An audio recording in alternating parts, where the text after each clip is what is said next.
కృప, సర్వేశ్వరుని ప్రేమ, పవిత్రాత్మ సహవాసము మీ అందరితో ఉండునుగాక.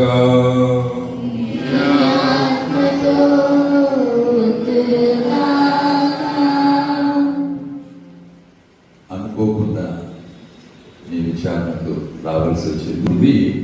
ఈ రోజుల్లో చాలా ఈ తపస్సు కాలంలో వస్తుంది. దేవుడికి మనం చాలా దగ్గర చేస్తుంది. మన కష్టాలని, మన బాధల్ని కూడా, మన శోధనల్ని కూడా, వీటన్నిటితో పాటు ఈ రోజుల్లో శోధనలు కూడా ఎక్కువ ఉంటాయి. మాంసం తిందామనో, లేకపోతే అన్నం తిందామనో, ఉపవాసం వద్దు అన్నం, మంచి పనులు తీసుకుందామనో, ఇంకా ఇంకా ఇంకా అనేకాలు. కాబట్టి వీటన్నిటినీ జయించి, అందుకనే యేసు ప్రభు మొట్టమొదటి ఆదివారం రోజున దేవుడైనప్పటికీ కూడా సంపూర్ణ మానవుడుగా ఎటువంటి శోధనలకు గురి అయ్యారు అన్నది ధ్యానించమని తల్లి తిరుసభ ఈరోజు మనతో చెప్తూ ఉంది. కాబట్టి ఈ దేవుని పూజలో మనందరం భక్తిగా పాల్గొనేదానికి, అలాగే ఫాదర్ గారు ఈ పక్క దేవ మందసం ఉంటే ఇటు ప్రక్క దేవుని యొక్క వాక్యాన్ని చదివేటటువంటి జీవ గ్రంథం పెట్టేదానికోసం ఒక స్టాండ్ తయారు చేశారు. దాన్ని కూడా ఇప్పుడు నేను రాగంగా ఆశీర్వదిస్తాను. కృపగల మా సర్వేశ్వరం, ప్రేమగల మా తండ్రి, మీరు అప్ప ద్రాక్షరసాలలోనూ జీవ గ్రంథంలోనూ ఉంటున్నారు. మాకు బలాన్ని చేకూర్చేదాని కోసం, ఓటను ఉపశమనాన్ని ఇచ్చేదాని కోసం, మా యొక్క జీవిత విధానాన్ని మంచి మార్చేదాని కోసం స్తోత్రాలు చెల్లిస్తూ ఉన్నాను. ఇదిగో ఫాదర్ థామస్ గారు మీ యొక్క జీవ గ్రంథానికి ఇవ్వాల్సినటువంటి విలువనిచ్చేదానికి సూచనగా ఇక్కడ తయారు చేసినటువంటి స్టాండ్ను ఆశీర్వదించి, ఏ విధంగా అయితే దేవ మందసం నుంచి మీ ప్రసన్నత ప్రజల మధ్యకు వస్తూ ఉందో, అలాగే జీవ గ్రంథంలో నుంచి కూడా మీ జీవం ప్రజల్లో ప్రవహించి బలపరచునుగాక. మీ ఘనమైన నామాన్ని బట్టి అమ్మ మరియ తల్లి విడుదల ద్వారా అతి వినయంగా అడిగి వేడుకొని బ్రతిమలు ప్రార్థిస్తున్నాం తండ్రి.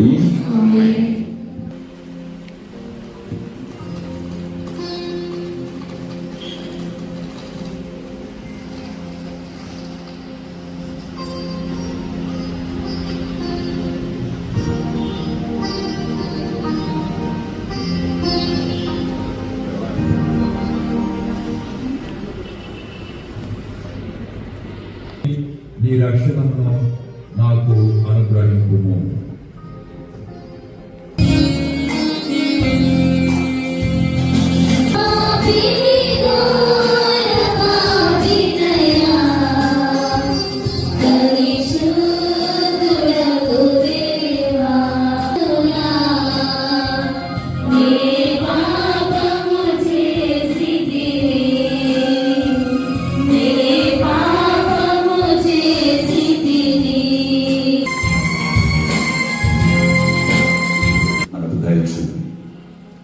మన పాపములను మన్నించి మనల్ని నిత్య జీవమునకు చేర్చుదురుగాక.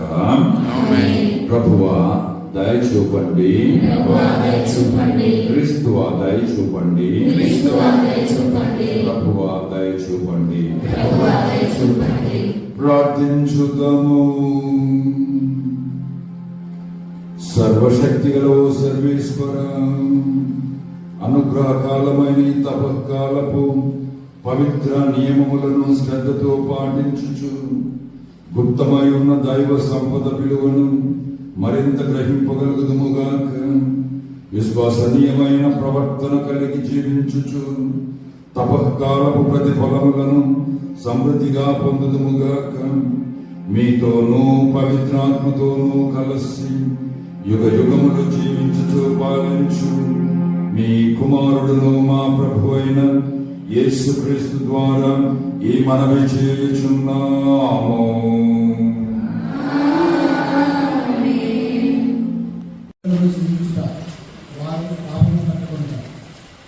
మొదటి పట్టణము ఆదికాండము 2వ అధ్యాయము 7వ వచనం నుంచి 9వ వచనం వరకు, మరియు 3వ అధ్యాయము 1వ వచనం నుంచి 7వ వచనం వరకు. మొదటి పట్టణము ఆదికాండము 2వ అధ్యాయము 7వ వచనం నుంచి 9వ వచనం నుంచి 7వ వచనం. ఆదిలో దేవుడిని యాభై నేల మట్టిని కొంత తీసుకొని దాని నుండి మానవుడు చేశాడు. అతని ముఖ్య రంధ్రములలో ప్రాణవాయువు ఊదెను. మానవుడు జీవము గల వాడయ్యాడు. దేవుడిని యాభై ఏదేరులో తూర్పుగా ఒక కొండ వేశాను. తాను సృజించిన నుండి దానిలో ఉంచను. చూచుటకు ఇంపుగా నుండి తినడము తీయగా నుండి పంటలు ఇచ్చి చెట్లన్నీ ఆ తోటలో పెరిగినట్లు చేశాను. తోట నడుమ ప్రాణమిచ్చి చెట్టు మంచి చెట్టును తెలుగునిచ్చి ఉండేను. దేవుడిని యాభై సృష్టించిన జంతువులన్నింటిలో ఇద్దరు మారని సంపూర్ణం. అది తోటలో ఉన్న ఏ చెట్టు పండును తినరాదని దేవుడు నీతో చెప్పినట నిజమేనా అని ఆ స్త్రీని అడిగాను. దానికి స్త్రీ, తోట నడుమున్న చెట్టు పండు తప్ప మిగిలిన ఏ చెట్టు పండ్లను మేము తినవచ్చును. ఆ చెట్టు పండు మాత్రము మేము తినకూడదు, తాగకూడదు. ఆ పని చేసినచో మేము చనిపోదుము అని జవాబు చెప్పాను. అంతటి సర్పము, ఆ మాట నిజం కాదు, మీరు చావనే చావు. ఆ చెట్టు పండు తిన్నప్పుడు మీకు కనిపింపు కలుగునని మీరు మంచి చెడ్డను తెలుసుకొని దేవుని వల్ల అడుగుదని ఎరిగి ఆయన మీకు చెప్పాను అని అన్నాను. స్త్రీకి ఆ చెట్టు కన్నులకు ఇప్పుగా కనబడను. దాని పండు తినటకు రుచిగా ఉందని తోచను. ఆ పండు వలన తెలివితేటలు కలిగిన ఎంత బాగుందో కదా అని ఆమె తలంచింది. ఇట్లనుకొని ఆమె ఆ చెట్టు పండు కోసి తాను తిని భర్తకు ఇచ్చెను. అతను తినను. ఆ పండును తిని వెంటనే వారికి కనిపింపు కలిగినది. తాము వంటి మొలతో ఉన్నట్లు వారు తెలుసుకోలేదు. అంచులు నాగులు పుట్టి మనకు కప్పుకోలేదు. ఇది ప్రభువు వాక్కు.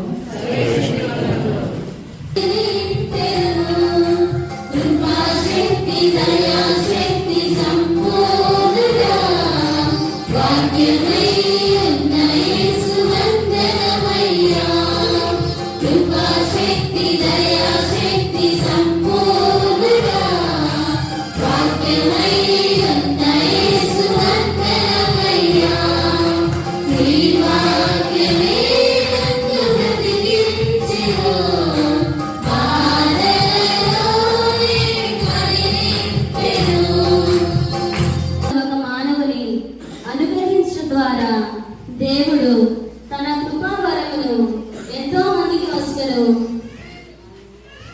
2వ పట్టణము పునీత పౌలు గారు రోమీయులకు రాసిన లేఖ 5వ అధ్యాయము 12వ వచనం నుంచి 19వ వచనం వరకు. ఇందును బట్టి కానీ ఒక మనుషుని ద్వారా పాపము ఈ లోకమున ప్రవేశించినట్లుగా పాపము ద్వారా మరణము వచ్చెను. దాని ఫలితముగా మానవ జాతి అంతటికి మరణము ప్రాప్తించెను.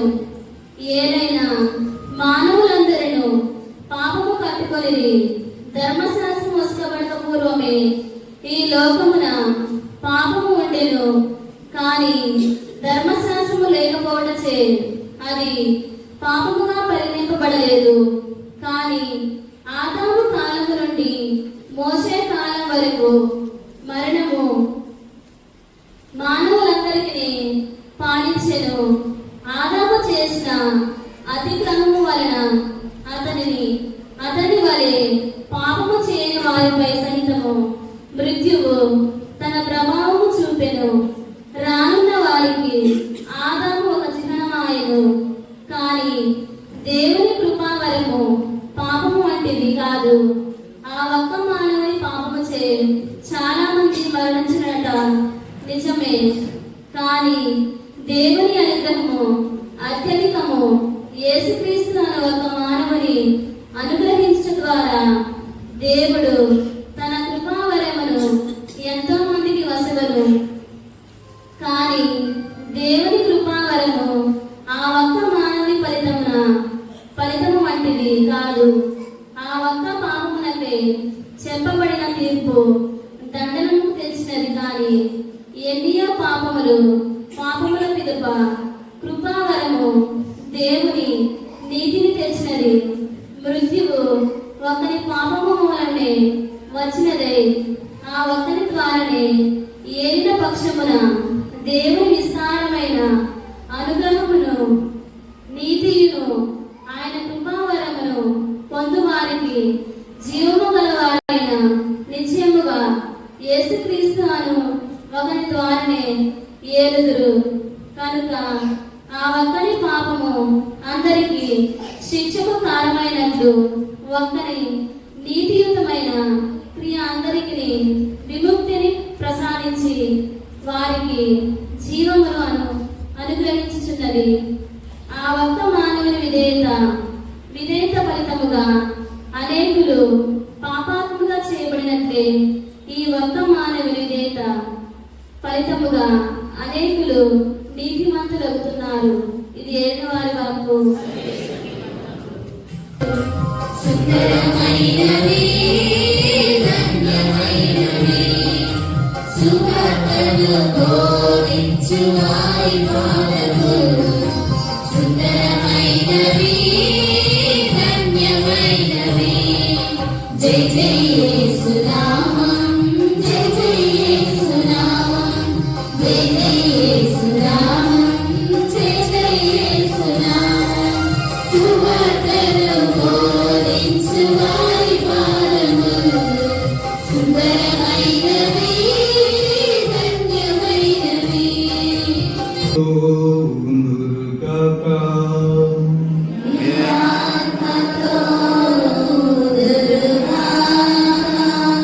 నీతమత్తయ్య గారు రాసిన సువిశేషములోని భాగము.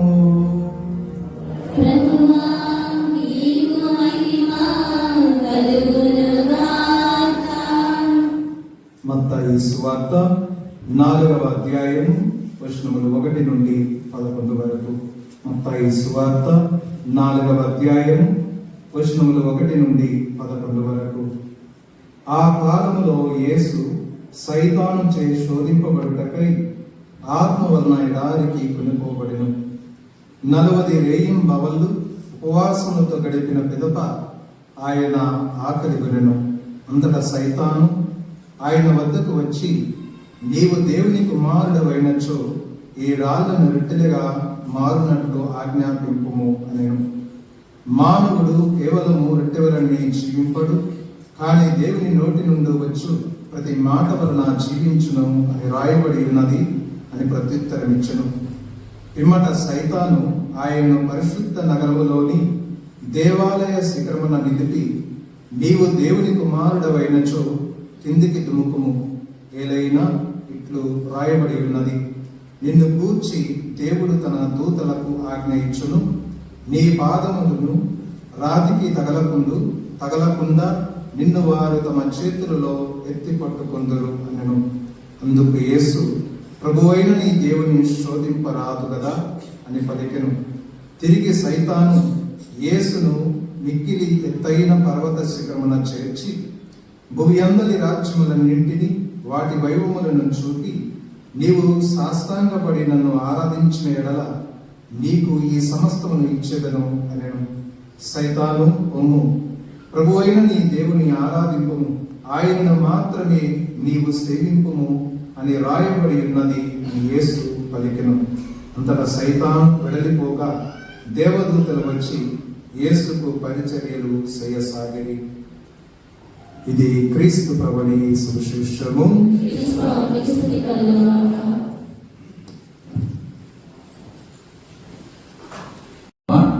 మీరు అన్ని పనులు మీకు ఏమన్నా దేవుడు ఏమన్నా ఒక నియమ నిబంధనలు పెట్టారా అని అంటే, ఎవరండి ఏ పండ్లు చెట్టుని తినొచ్చు, ఈ ఒక్క పండ్లు చెట్టు మాత్రం తినొచ్చు అని అంటే, ఎందుకు తినొద్దు అన్నాడు అని అంటే, తింటే మీ కళ్ళు తెలుసుకుంటారు, అది తింటే మీకు దేవుని కాడికి మించిన వాళ్ళు అవుతారు. అందుకని ఆ దేవునికి అసూయ మీ మీద. చూడండి ఎటువంటి చెడు మాటలు సైతాను మంచి అవ్వకు, మన అమ్మకు చెప్తూ ఉంది అని అంటే, దేవుని కంటే అసూయ. దేవుడు ఎప్పుడు నా బిడ్డలు మంచిగా ఉంటారా, మంచిగా ప్రార్థిస్తారా, మంచిగా ఉపవాసాలు ఉంటారా, మంచిగా ఒకరినొకరు ప్రోత్సహించుకుంటారా అని చెప్పి ఎప్పుడు మంచి మంచి మంచి మంచి తప్ప ఆయనలో ఉంచే పనే లేదు. దేవుడికి స్వల్పం కూడా మానవుని ఉంచాలా అన్నది లేదు, ఎప్పుడు మంచిని పెంచాలా అన్నదే దేవుని యొక్క స్వభావం. కానీ సైతాన్ చూడండి, ఎక్కువసేపు సైతాన్తో మనం కాలం గడిపితే పడిపోవాల్సిందే. ఆ సైతాన్ కొంత శక్తి ఉంది. సైతాన్ను దీన్ని ఆషామాషిగా తీసుకోవాలండి. ఎందుకంటే ఆ దేవుని దగ్గర నుంచి వచ్చింది కాబట్టి దేవుడిని ఎప్పుడు పరీక్ష అయినప్పటికీ కూడా మనం పడిపోవాలంటే దేవుని పరీక్షదాకా కొనక్కర్లే. ఎన్నో మెట్లు ఉన్నాయంటే 1 పోరాడతాం, 2 పోరాడతాం, 3వ వాడికి వచ్చాక పడిపోతాం. కాబట్టి దేవుడు పైన ఉంటాడు, ఆయనే విజయం. సైతాన్ ఎప్పుడు దేవుని యొక్క కాళ్ళ కింద ఉండాల్సిందే. ధైర్యాన్ని సైతాన్ ఎప్పుడు ఓడిపోవాల్సిందే. కానీ మనము దాన్ని గెలిపిస్తున్నాం. అందుకనే సైతాను శోధిస్తే ఆమె ఆ మాట ఈ మాట మాట్లాడుకొని సంభాషించి ఎప్పుడైతే మనం సైతాన్తో మాట్లాడతామో అప్పుడు సైతాను మనల్ని అదుపులోకి తీసుకుంటుంది. మనం తొక్కేస్తుంది, మనల్ని తొక్కేస్తుంది. కాబట్టి సైతాన్తో ఎటువంటి సంబంధం, దాన్ని గద్దించాలే తప్ప ఎవరు గద్దించారు? యేసే గద్దించరా? నువ్వేం చెప్తున్నావు చెప్పు, నీ ముచ్చట చెప్పు అని అన్నాడా? ఏమనలే. ఏమనుకుంటున్నావు? నువ్వు దేవుణ్ణి శోధిద్దాం అనుకుంటున్నావా? సైతాను అన్నాడు. అనలేదా? నీ దేవుడైన ప్రభువును అన్నాడు. అనలేదా? తన వ్యక్తిత్వం ఏంటో, తన స్వరూపం ఏంటో సైతానికి తెలియజేస్తూ ఉన్నాడు. నేను దేవుణ్ణి. అయ్యో, ఆయన గర్వం అనుకోవచ్చు మనం. నిజంగా ఆయన దేవుడు, ఆయన ప్రభువు. నీ దేవుడైనా నీ ప్రభువునైనా నువ్వు శోధించకూడదు అంటాడు. మరోసారి ఏమంటాడంటే సైతాను వెళ్ళిపో అంటాడు. నువ్వు సైతాన్ని పాడుకుతులంతా అంతే. గద్దించాలే కానీ దాంతో మాట్లాడకూడదు, ముచ్చట్లు పెట్టుకోకూడదు. కూర్చోమ్మా, పర్వాలేదు, అన్నం తింటావా, నీళ్లు తాగుతావా, ఇంకా తింటావా అని అంటే నిన్న అమాంతం ఒంట్లోకి మింగేస్తాడు. నీకు సైతాను పూనుకున్న మనిషిగా ఉంటావు. ఎప్పుడు చేసిన చెడు ఆలోచనలు, చెడు తలంపులు, చెడు చూపులు. వాడిని చెడగొడదామా, ఈ కుటుంబాన్ని చెడగొడదామా, వాడి దొంగతనం చేద్దామా, ఏడు దొంగతనం చేద్దామా, ఇంట్లో ఊరిక సోమరిపోతుగా ఉందామా, తాగుదామా, తిరుగుదామా అన్నట్టు. ఎందుకు అని అంటే అప్పుడే నిన్ను సైతాను అని పళ్ళు తెరిచి నోరు తెరిచి మింగేసింది. కాబట్టి సైతాను పొట్టలో ఉన్నటువంటి మనిషి పాపం మనిషి. అలా కాకుండా వెళ్ళు అని గద్దించాలి అనుకో, అది ఎక్కడా నిలవలేదు. ఎందుకంటే నువ్వు దేవుని యొక్క ఆకార స్వరూపాలలో కలగజేయబడినటువంటి బిడ్డవు. దేవుని యొక్క ప్రతిరూపానివి, ప్రతీకవు, ప్రతిబింబానివి. మనం పోతూ ఉంటే మన నీడ పడతా ఉంటుందా? ఏ జామునైనా నీడ పడకుండా ఉండదు చెప్పండి. మధ్యాహ్నం కూడా సూర్యుడు మన తల మీద ఉన్నప్పటికీ కూడా మన నీడ ఉంటుందా? కాబట్టి మనము దేవుని యొక్క బిడ్డలం. దేవుడిని మనం ఎప్పుడు వదిలిపెట్టాడు. దేవుడు నడుస్తూ ఉంటే అది కొన్నిసార్లు పొద్దున్న అయితే దూరంగా పోతుంది. నీడ వచ్చొకటి దగ్గర అవుతుంది. మధ్యాహ్నం వచ్చినప్పుడు దాదాపు మన కాళ్ళ దగ్గర ఉంటది. అయితే ఆ నీడ ఎప్పుడు మనల్ని వదిలిపెడుతుందా? అలాగే దేవుడు కూడా మనల్ని ఎప్పటికీ వదిలిపెట్టాడు. నీకు ఏదైనా భయం వేసింది, నీకు పాము కనపడింది, తాడు కనపడిందో, ఈ గాలి వచ్చిందో, అది ఊగిందో, ఇది చేసిందో, దేవుడు ఎప్పుడు నీ దగ్గర నుంచి దూరంగా వెళ్ళిపోడు. ఈ అవ్వ ఏం చేసిందంటే తినమన్నాడు, తింటే ఏమని అవుతుంది అన్నాడు ఆయన అని చెప్పి ఆ మాట ఈ మాట మాట్లాడిన తర్వాత పిచ్చి మొక్క మాట నేర్పిస్తానా, నాకు కూడా జ్ఞానం ఉంది అని చెప్పి అడుగుతురు ఆమె స్త్రీ అవ్వ వెంటనే పండు పీక్కును. అదే తాకను కూడా తాకొద్దు అని ప్రభు చెప్తే ఆమె మాంతం పండు పీక్కొని మంచి భార్య. నువ్వైతే అన్ని చోటుకు పోయి పక్కపోతిని ఏం లేదయ్యా, ఎవరు ఏం చేయలేదు అని అంటున్నాము. ఆమె అయితే ఒక మంచి భార్యనా ఏం చేస్తుంది? మంచి భార్య, భర్తతో పంచుకోవాలి. అది పాపం కానీ శాపం కానీ ఇంకేదన్నా కానీ అనుకున్నది పోయి ఆమె తిని ఈ రోజుల్లో ఎవరు ముందు తినరు కదా. ముందు తింటే నా గాడికి ముందు తింటావా అంటాడు. కాబట్టి మనము ఆయన వచ్చేదాకా కష్టం ఉండటం, కొంచెం గడిచి మంచి అయితే ఎప్పుడయ్యా వచ్చేది అని అనటం, ఇవన్నీ మామూలుగా మన కుటుంబాలలో. అప్పుడు ఆమె ఆ భర్త కూడా ఇవ్వడంతో అప్పుడు వాళ్ళ కళ్ళు తెరవబడ్డాయి. దేవుణ్ణి చూసేదానికి కాదు, అధికారం పొందేదానికి కాదు, దేవుని కంటే పెద్దవాళ్ళని గొప్పవాళ్ళం అని అనిపించుకునేదానికి కాదు. వారు బట్టలు లేకుండా ఉన్నాము, సిగ్గు వాళ్ళలోకి ప్రవేశించింది. అప్పుడే మనకి అన్ని కూడా అండి, ఆ సిగ్గు, ఆ బిడియము, ఇవన్నీ కూడా ఎప్పుడు వచ్చాయంటే అవ్వ ఆదాము ఏదేను వనములో పాపము కట్టుకున్న తర్వాత.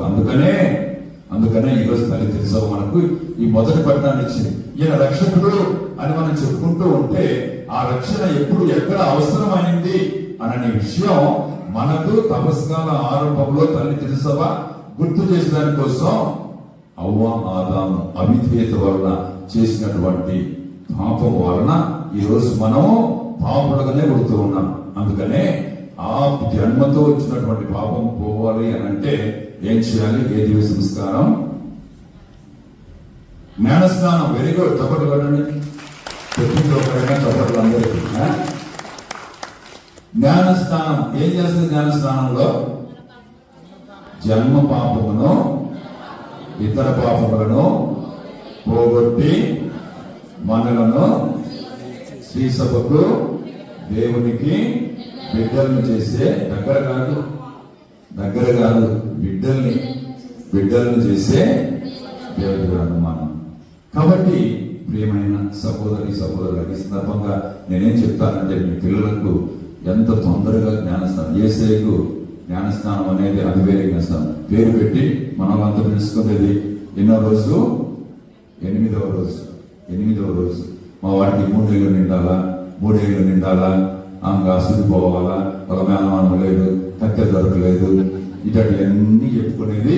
సంవత్సరాల తర్వాత జ్ఞానస్నానాలు ఇప్పించేది. ఆ తర్వాత ఎప్పుడు భద్రనాథ్ పిలుస్తున్నది లేదు. సభ్యసాలు కూడా కాలేజీ పోయేదాకా సభ్యసాలు తీసే పరిస్థితి లేదు. కాబట్టి మన బిడ్డల్ని దేవుని బిడ్డలుగా మార్చాలి అని అంటే మనం ఎంత తొందరగా జ్ఞానస్నానం ఇస్తే అంత తొందరగా ఆ బిడ్డ నుంచి జన్మ పాపము పోతుంది. మరి కర్మ పాపం అంటే ఏంటి? బుద్ధి వివరణ తెలిసిన తర్వాత మానవుడు కట్టుకునేటటువంటి తెలిసి కట్టుకునేటటువంటి పాపాన్నే కర్మపాపం అంటాం. అంటే ఇది ఎందుకు రెండు ఒకే చోట కలిపారు అని అంటే, చిన్న బిడ్డలకైతే జన్మపాపం పోతుంది, పెద్దవాళ్ళకైతే జన్మపాపంతో పాటు కర్మపాపం కూడా పోతుంది. 3 ఏళ్ళు నిండాలా, అసలు పోవాలా, వాళ్ళ మేనమానం లేడు, కత్తెర దొరకలేదు, ఇటువంటి అన్ని చెప్పుకునేది. సంవత్సరాల తర్వాత జ్ఞానస్నానాలు ఇప్పించేది. ఆ తర్వాత ఎప్పుడు భద్రనాథం ఇస్తామనేది లేదు. సభ్యసాలు కూడా కాలేజీ పోయేదాకా సభ్యసాలు తీసే పరిస్థితి లేదు. కాబట్టి మన బిడ్డల్ని దేవుని బుద్ధి వివరణ తెలిసిన తర్వాత మానవుడు కట్టుకునేటటువంటి తెలిసి కట్టుకునేటటువంటి పాపాన్నే కర్మపాపం అంటాం. అంటే ఇది ఎందుకు రెండు ఒకే చోట కలిపారు అని అంటే, చిన్న బిడ్డలకైతే జన్మపాపం పోతుంది, పెద్దవాళ్ళకైతే జన్మపాపంతో పాటు కర్మపాపం కూడా పోతుంది. అర్థమైందా? మీరు ఎవరైనా వయోజనులు జ్ఞానస్నానం తీసుకున్నంత వరకు నువ్వు కట్టుకున్నటువంటి పాపాలన్నీ కూడా దేవుని యొక్క వెరలేని దివ్య రక్తం చేత కడగవేయబడతాయి, శుద్ధి చేయబడతాము. మన దూతల సన్మనస్కుల మనసు మాదిరిగా పెద్దవాళ్ళైనా కానీ జ్ఞానస్నానం తీసుకున్న తొలి క్షణాలలో ఆ తర్వాత తీస్తే నువ్వు సన్మనస్కులతో సమానం. కాబట్టి ఈ యొక్క జన్మ పాపం పోతుంది అవ్వ ఆదాం దగ్గర నుంచి కూడా. అందుకనే రోమీయులకు రాసిన పత్రికలో ఈరోజు 2వ పట్టణంలో ఇస్తున్నారు. ఎక్కడా రోమీయులు అంటున్నారా? ఆ చివరి బైబిల్ చివరిలో చూడండి. మొదటి పట్టణం, 2వ పట్టణం. అక్కడ ఒక మానవుడి వలన ఈ లోకానికి పాపం సంక్రమించింది. మరో మానవుడు ఎవరు?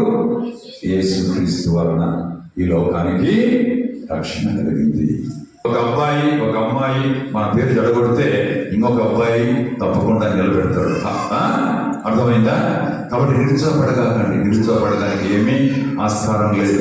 ఉంటారు అందరూ ఒకే మాదిరిగా, పెట్టిన బిడ్డలందరూ ఒకే మాదిరిగా ఉండాలి అని అంటే కొన్నిసార్లు ఉండరు. ఆదాం అట్ట అయితే యేసు ఇట్ట. ఆదాం మనం పాప కుప్పలకించితే యేసయ్య మనల్ని ఆ పాప కూపం నుంచి పైకి తీసుకొచ్చి తన వెలువైన దివ్య రక్తం చేత కడిగి మనకు రక్షణ కలిగించినటువంటి మహోన్నతమైన దేవుడు. సహోదరి సహోదరుల, ఇది మనం గుర్తుపెట్టుకోవాలి.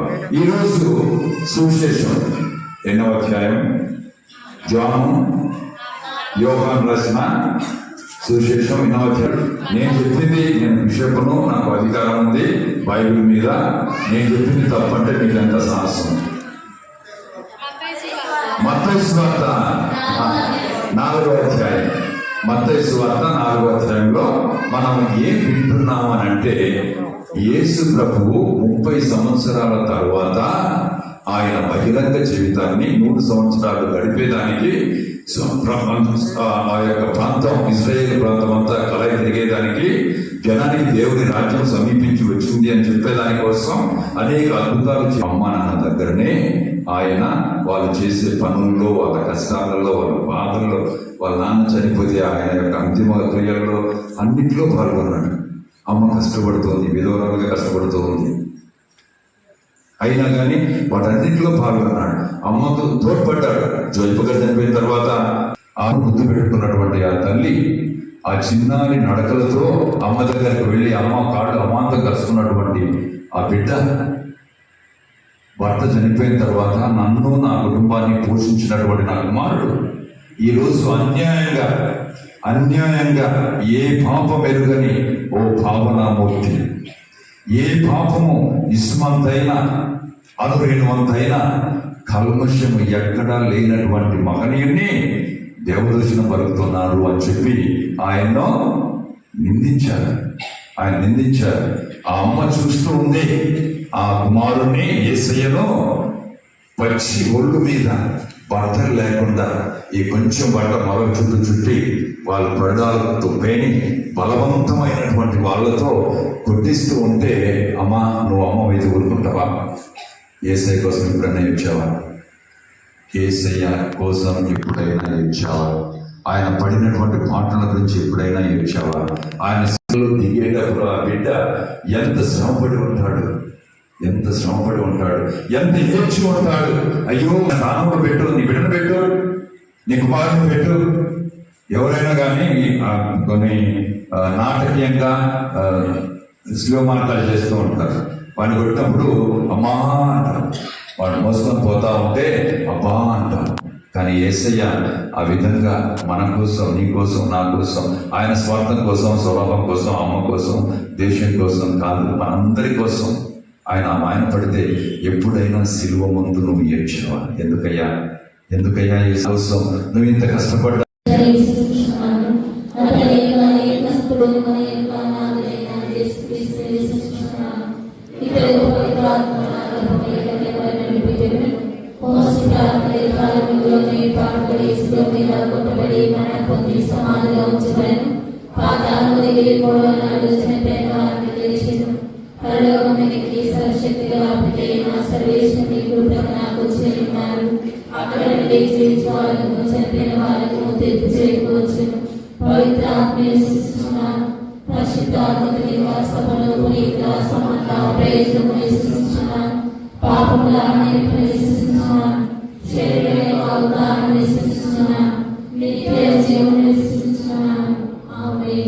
కృపగల మా సర్వేశ్వర, ప్రేమగల మా తండ్రి, ఇక్కడ 2 లేక 3 నా పేరిట కూడి ఉన్నారో వారి మధ్యన నిర్ణయాన్ని సెలవిచ్చిందారు స్తోత్రాలు చెల్లిస్తున్నాం.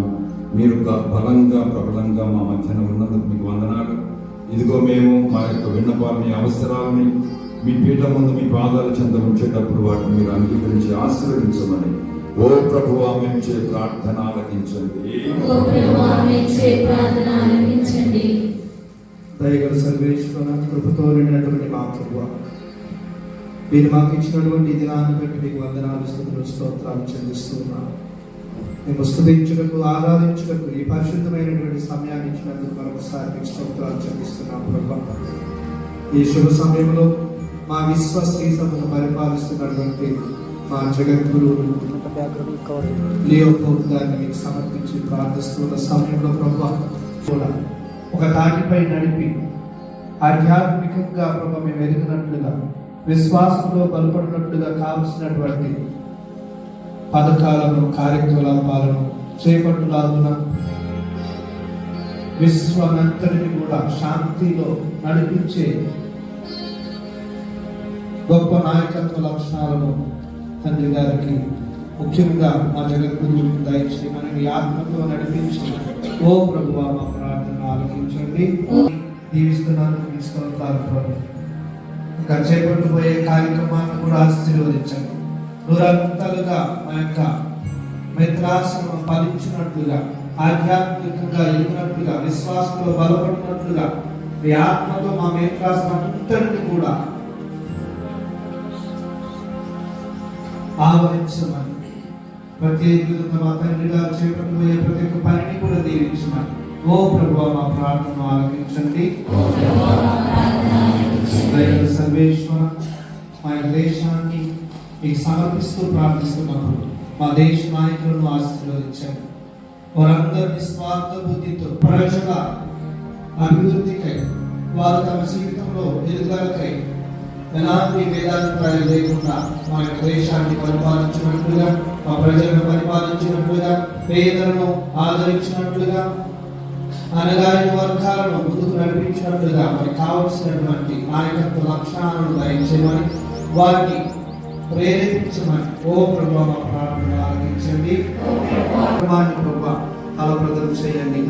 ఇదిగో ప్రభా ఈ యొక్క విచారణ బిడ్డల యొక్క అభివృద్ధి కోసం, వారు విశ్వాసం బలపడడం కోసం ఎన్నో కార్యక్రమాలను చేపడుతూ ప్రభా చేస్తున్న సమయంలో ఆర్థికమైనటువంటి సహాయాన్ని దయచేయండి.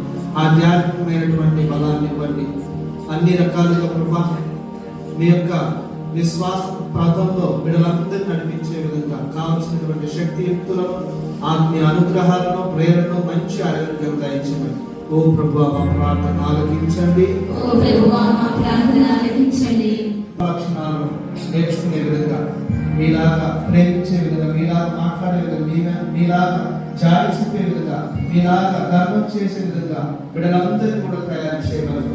వారిలో ఉన్నటువంటి చెడు అలవాట్లన్నీ కూడా తొలగించి వారు నూతన సృష్టిలుగా, నూతనమైన వ్యక్తులుగా మారినట్టు ఈ ఆత్మతో ప్రతి ఒక్క బిడ్డను కూడా దీవించమని, వారి దేశం తలంపులన్నింటినీ కూడా నెరవేర్చమని, ప్రత్యేకంగా యువతను ఆశీర్వదించిన ప్రభావ, వారు చేస్తున్న పనుల్లో వారిని దీవించిన ప్రభావ, వారి చదువుల్లో ముందుండే విధంగా, వారు మంచి ఉపాధిని సంపాదించుకునే విధంగా, మంచి భవిష్యత్తుకు వారు పునాది వేసుకునే విధంగా వారిని దీవించండి.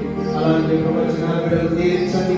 వారు ఆధ్యాత్మికంగా, మానసికంగా ఎదుగుతున్న సమయంలో వారికి బుద్ధిని, జ్ఞానం, తెలివితేటలను, విశ్వాసాన్ని, భక్తిని, దైవభయాన్ని ప్రశాంత ప్రసన్న వదనంతో మమ్మల్ని అందరినీ అలుపుకుంటూ ఉన్నందుకు మీకు స్తోత్రాలు చెల్లిస్తున్నాము.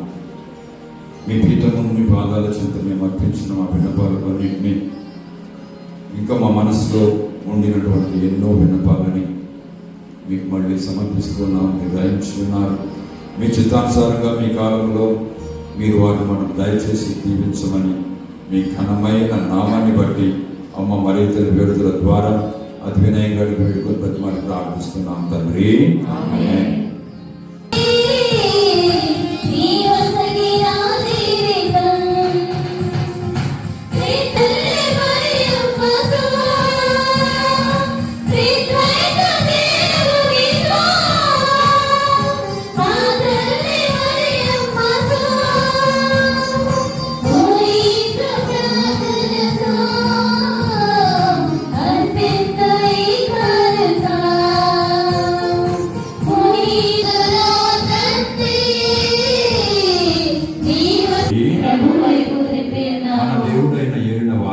కృతజ్ఞత తెలుపుదము. ప్రభువైన దేవ, పావన పిత, సర్వశక్తి ఉన్నాము. పవిత్రాత్మ ద్వారా వీరిని పవిత్రపరచ ప్రతిమానుకొనుచున్నాము. ఈ విధమునైన మా ప్రభువును మీ కుమారుడు దేశికని భుజప్పుడు ఏలైనా ఇది మీ కొరకు అప్పగింపబడనున్న నా శరీరము. నా సర్వేశ్వర,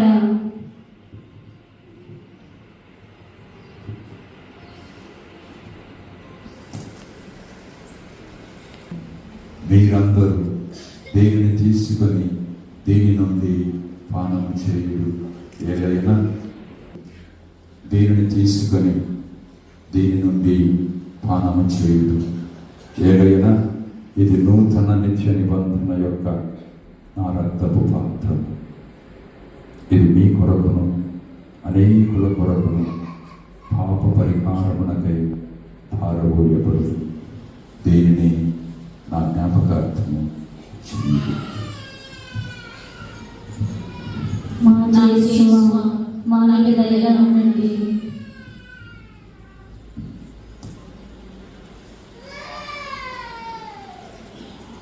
పుణ్యాత్మలతో ముఖ్యముగా పవిత్ర కన్యయు దేవమాత అయిన మరియ మాతతోను ధన్యులైన జోజప్ప గారితోను ధన్యులైన నీ అపోస్తలులతోను వేద సాక్షులతో పాటు సకల పునీతులతో పాటు మమ్మను మోక్ష భాగ్యమునకు వారసులను చేయుము. ఏదైనా మీరు విజ్ఞాపన ప్రార్థనల నిరవధిక సహాయముపై మేము ఆధారపడి ఉన్నాము.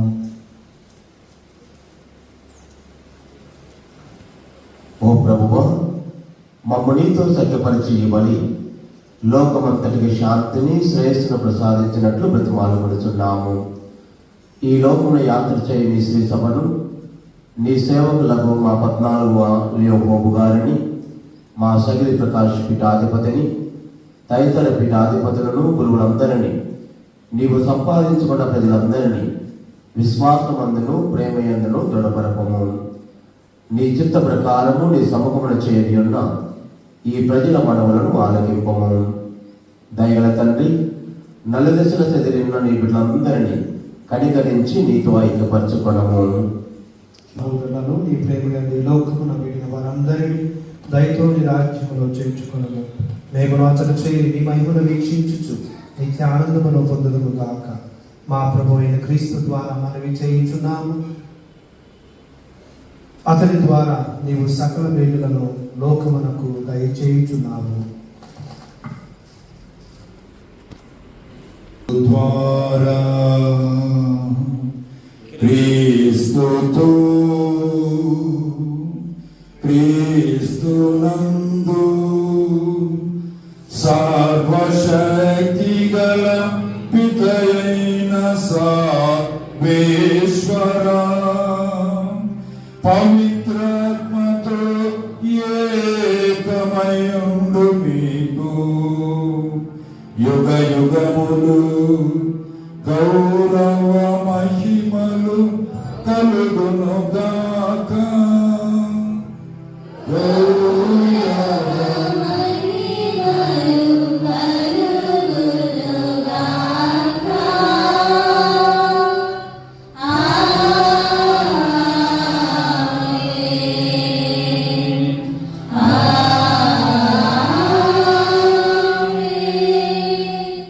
మన రక్షణ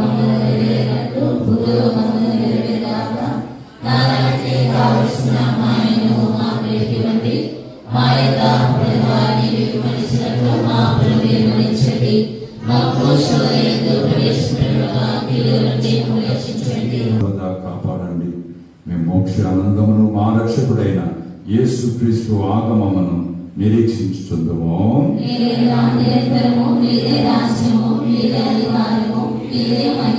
శాంతిని మీకు అనుగ్రహించుచున్నాను, నా శాంతిని మీకు ఇచ్చుచున్నాను అని మీ అపోస్తలతో వచించిన ప్రభువు అయిన యేసువా, మా పాపాలను లెక్కింపగా మీ శ్రీ సభ విశ్వాసమును వీక్షింపుడు, మీ చిత్త ప్రకారం మీ సభకు శాంతిని ఐక్యమును అనుగ్రహింపుడు, యుగ యుగములు జీవించుచు పరిపాలించు ప్రభువా.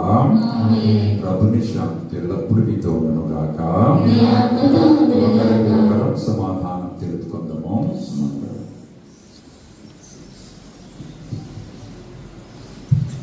సర్వేశ్వరుని గొర్రెపిల్ల, పాపములను పరిహరించు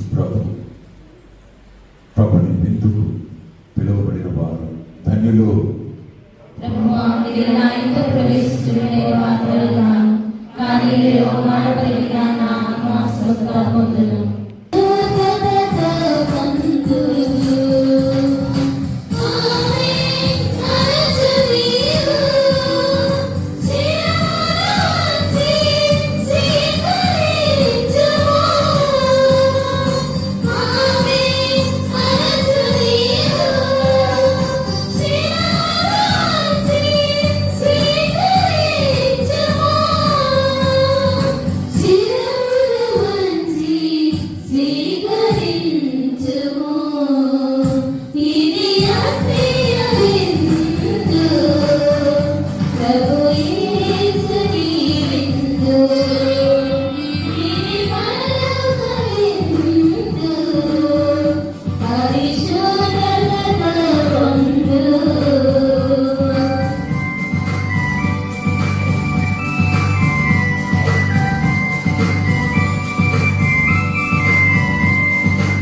నిరీక్షణ అధికమగుచున్నది. మా యందు దైవ ప్రేమ బలపడుచున్నది. ఈ విధముగా నిజమైన జీవనదాయక ఆహారమైన క్రీస్తు కొరకు మేము ఆకలి తప్పులు కలిగి ఉండునట్లును, మీ నోటి నుండి వెలువడు ప్రతి మాట వలన జీవింపగలుగునట్లును మాకు మీ కృపను అనుగ్రహింపుము. మా ప్రభు అయిన క్రీస్తు ద్వారా ఈ మనవి చేయుచున్నాము. వచ్చి ప్రత్యేక తపస్కాల దీవెనల కోసం సంసిద్ధంగా. ఓ ప్రభువా, నీ ఆశీస్సులను నీ ప్రజలపై మెండుగా కురిపింపుము. కష్ట సమయములలో కూడా చెలించని నమ్మకమును, శోధనల సమయములోనూ పుణ్యకార్యములందును స్థిరముగా నిలిచియండు మనస్సును అనుగ్రహింపుము. తదుపరి వారు నిత్య రక్షణము పొందినట్లు కృపచూపుము. మా ప్రభు అయిన క్రీస్తు ద్వారా ఈ మనవి చేయుచున్నాము. సర్వశక్తిగల సర్వేశ్వరుడు పిత, పుత్ర, పవిత్రాత్మ మిమ్మందరిని ఆశీర్వదించి కాచి కాపాడుదురుగాక. సమాధానంతో వెళ్ళి క్రీస్తు ప్రేమలో వారి సేవలో జీవించుదము. సర్వేశ్వరునికి వందనములు.